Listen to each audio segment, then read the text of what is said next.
हरे कृष्ण। नाम्नो हि यावती शक्ति पाप निर्हारिणे हरे तावत कर्तुम न शक्नोति पातकम पातकी नरः।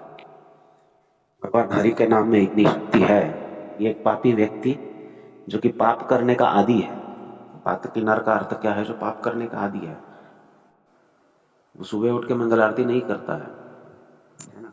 सुबह उठकर रात को सोने तक केवल पाप ही पाप करते रहता है। ऐसा व्यक्ति अगर अपना पूरा जोर लगाए, अपना पूरा दमखम लगाकर पाप करने लगे, फिर भी अनायास और विवश रूप से अगर उसके मुख से भगवान का नाम निकल जाए, अपन संस्कृति घोरा यन नाम विवशो गृणन, विवश रूप से भी अगर वो नाम ले ले तो भी उसके समस्त पाप नष्ट हो जाते हैं।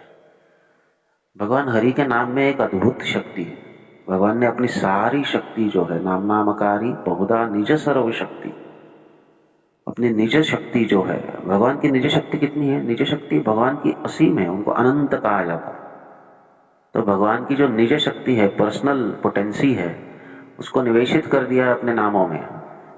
और अनेक नाम है, बहुधा नाम, नाम नामकारी बहुधा निज सर्वशक्ति स्तत्रार्पिता नियमितः स्मरणे। तो भगवान के अनेक नाम है और उनको उच्चारण करने में कोई नियम नहीं है, कोई देश काल परिस्थिति का बंधन नहीं है। भगवान के नामों का उच्चारण बड़े श्रद्धा के साथ करना चाहिए।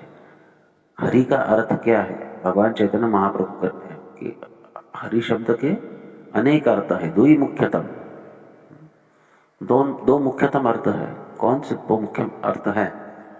कहते हैं सर्व अमंगल हरि प्रेम दिए हरि मन। भगवान हरि जीव के अमंगलों को हरता है। जब भी हरि की शरण ली जाती है तो उनका कार्य ही है जीव के अमंगल को हरना, जीव के अभद्र को हरना, जीव के अनर्थों को हरना, जीव के पापों का नाश करना। पाप तो सर्वप्रथम नष्ट होते हैं। अरे भगवान तो हमारे सबसे गहरे अनर्थों का भी नाश करते हैं। इतनी शक्ति भगवान के नामों में है।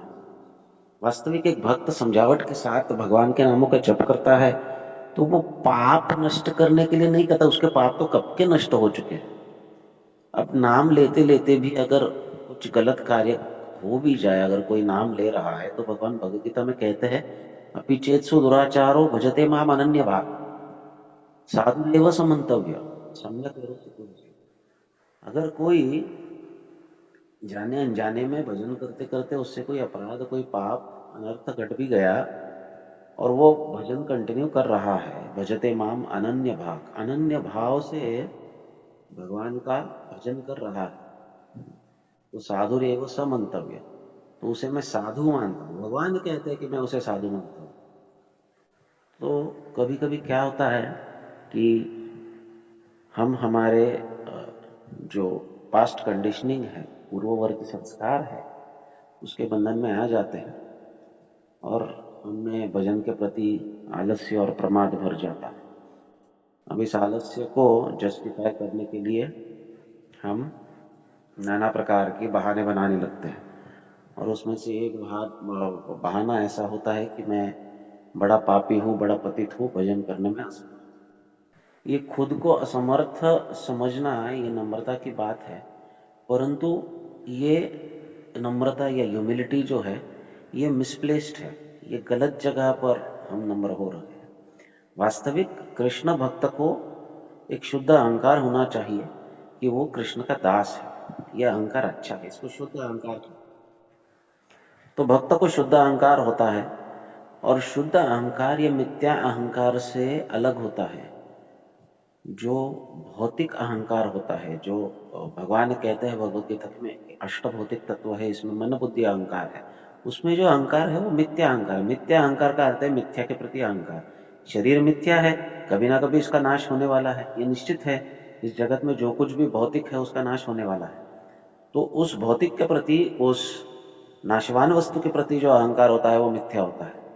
परंतु जो अहंकार जीव अपने स्वयं के प्रति करता है, अपने स्तर के प्रति करता है, अपनी स्थिति के प्रति करता है, और जीव का वास्तविक स्वरूप क्या है? जीव का स्वरूप है कृष्ण का नित्यदास होना।